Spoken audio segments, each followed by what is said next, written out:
Maswerteng gabi po mga ka-STL. Narito na po ang resulta ng STL Batangas para sa araw na to, 3rd draw, December 15, 2025. Araw ng Lunes. Naway ang mga natayaan niyo pong mga numero kanina ay manalo nawa ngayong gabing ito, 8:30 PM. Kaya kunin niyo na po ang inyong mga ticket.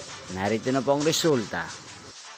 Ang mga numerong nanalo sa STL Batangas ngayong gabing ito, December 15, 2025.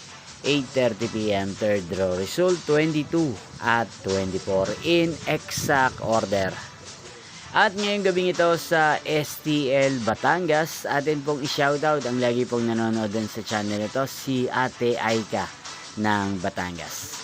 Shoutout po sa inyo, Ate Aika. Sana po ay nasa maayos kayong kalagayan. At sa lahat po ng mga taga Batangas, shoutout po sa inyo. Inyo pong napanood ang resulta ng STL Batangas. Maraming salamat po sa patuloy niyo pong pagsuporta sa aking channel. Magkita-kita pong muli tayo bukas ng 12 PM. Thank you for watching.